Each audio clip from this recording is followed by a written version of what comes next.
আসসালামু আলাইকুম everyone, welcome to my channel সাইদন 96। সিলিন্ডারের মুখ থেকে রেগুলেটরের পাশ থেকে গ্যাস লিক করে, কখন লিক করে, কেন লিক করে এবং এর সমাধান কি, তার উপর ভিত্তি করে আজকে আমার এই ভিডিও।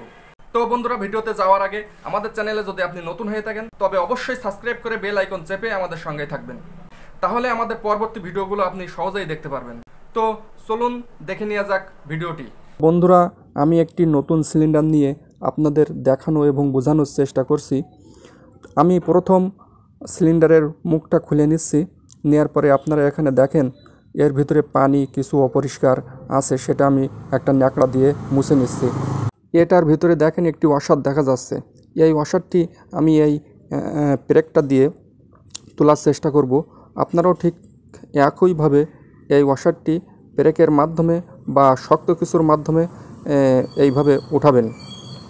তার আগে একটি কথা জানিয়ে রাখি, এই সমস্যাটা কোন সময় বেশি ফেস করতে হয়। বাজার থেকে যখন গ্যাসটা কুড়াই করে নিয়ে আসা হয়, সিলিন্ডারটা পরিবর্তন করে নিয়ে আসা হয়, সেই সময় এই সমস্যাটা বেশি শতকরাই 95 জন ফেস করে। এবং অনেকেই মনে করে থাকেন রেগুলেটরের পাশ থেকে যখন গ্যাস বাইর হচ্ছে মনে হয় রেগুলেটর পরিবর্তন করতে হবে, রেগুলেটর নষ্ট হয়ে গেছে। আসলে তা নয়। এই ওয়াশারটি আমি আবারও উঠাই আপনাদের দেখাচ্ছি। আপনারা ঠিক এভাবেই উঠাবেন। উঠানোর পরে এর ভিতরে যে ধুলাবালি ময়লা অপরিষ্কার আছে সেটা আপনারা একটা ন্যাকড়া দিয়ে সুন্দর করে পরিষ্কার করে নেবেন। তো এই ওয়াশারটি কী জন্যে আপনারা পরিবর্তন করবেন, এই ওয়াশারটি যেটা কোম্পানির থেকে দেয়া থাকে সেটা অনেক সময় শক্ত হয়ে যায়, হার্ড হয়ে যায়, যার কারণে এটার ভিতর দিয়ে গ্যাস লিক করে। তো এই ওয়াশারটি আপনারা কোথায় পাবেন? যেখান থেকে আপনারা গ্যাস পরিবর্তন করে নিয়ে আসবেন সেই দোকান থেকে আপনারা নতুন ওয়াশারটাই নিয়ে আসবেন। তো আমি দেখাচ্ছি আপনাদের এই ওয়াশারটা এই সিলিন্ডারে ব্যবহার করব। তো এই সিলিন্ডারে সেট করার আগে ওয়াশারটি সফট আছে কি না সেটা আমি সুন্দরভাবে দেখে নেব। এবং আমি সিলিন্ডারে এটা যেভাবে সেট করছি সিলিন্ডারের মুখে আপনারা একইভাবে সেট করে দেবেন। সেট করার সময় সিলিন্ডারের মুখে ওয়াশারটি দিয়ে চাপ দিলে ওটা অটোমেটিক জায়গায় চলে যাবে। আর একটি কথা জানিয়ে রাখি, এটা কিন্তু আমার 2 নম্বর ভিডিও, গ্যাসের মুখ থেকে রেগুলেটরের পাশ থেকে গ্যাস কী জন্য বাইর হয়। এটার 1 নম্বর ভিডিও আমার চ্যানেলে দেওয়া আছে, সেটাও দেখতে পারেন। তো এখানে সেট করার পরে আপনারা দেখেন সুন্দরভাবে আমিও এটা সেট করে দিছি।